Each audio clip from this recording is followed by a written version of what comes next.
Hey, I'm Greg Gifford, the Vice President of Search of US-based SEO agency Wikimotive. In this lesson, the second in the local SEO course, I'm going to be talking about the signals that influence Google's local algorithm. No one knows exactly what's in Google's algorithm except Google engineers. So how are you supposed to know how to optimize your site?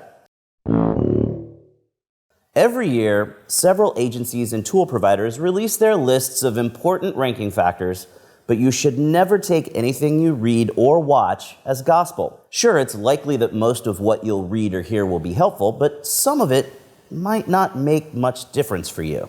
Local SEO is incredibly complicated. Tactics that work for businesses in one vertical won't necessarily work for businesses in another. For example, the things that you do for a personal injury attorney are totally different from the things that you do for a plumber. Also, the tactics that work in one city or metro area won't necessarily work in another city or metro area. The things that you do to optimize a car dealer in a market like Dallas are totally different from the things you do for a car dealer in the middle of nowhere in Wyoming. The SEMrush Academy has several different video training courses. If only they had one for local SEO, with some incredibly witty and handsome person to teach everyone. It's important to test everything for yourself, so you're sure that the tactics and strategies that you're using will result in more visibility for the site that you're optimizing. See what works. Pay attention to what you're doing and what changes you see in search results. You should also pay attention to the annual Local Search Ranking Factors Survey. Basically, it's the local SEO Bible. Every year, the top 35 to 40 worldwide experts in local SEO are given an intensive survey about the various factors that influence local search results.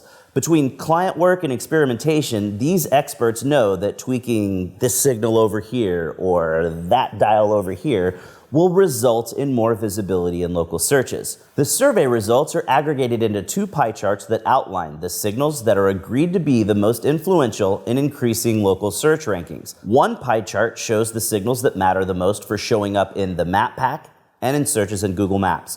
And the other pie chart shows the signals that matter the most for showing up in localized organic results. The same signals matter for both areas, but the weights of the signals are different. Let's look at the map pack and map search factors first. Proximity, how far the search result is from the searcher, is a major factor in map pack results. And since that factor falls under the Google My Business area, it's the largest piece of the pie at 25.12%. Link signals come in second with 16.53%, followed by review signals at a little over 15%. Notice, for showing up in the map pack, your Google My Business profile, your inbound links, and your reviews matter more than the content on your site, which comes in number 4 with 13.82%. Citation signals are the next piece, accounting for 10.82% of the total signal weight.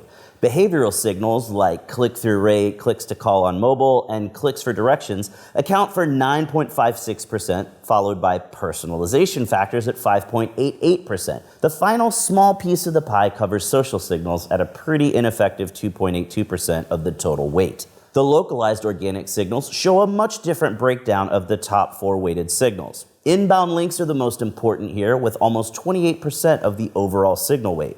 On-page signals follow close behind at a hair over 26%. Behavioral signals come next with 11.5% of the weight, followed by Google My Business signals, which only count for 8.85% here. Citations are next with 8.41%, then personalization at 7.32%, and reviews at 6.47%.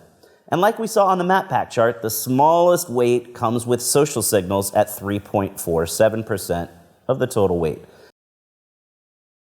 In the following lessons, we'll break down each of these signal areas and explain what's involved and how to optimize each element. That's it for lesson 2 of the local SEO course. We hope you learned something awesome. If you've got any questions, feel free to tweet them to me directly at Greg Gifford, or to the awesome team of pros over at the SEMrush Academy at SEMrush Academy. Don't forget to check out the next lesson on local links, and when you think you're ready, head over to the SEMrush Academy page and take the test for this course so you can get officially SEMrush certified in local SEO.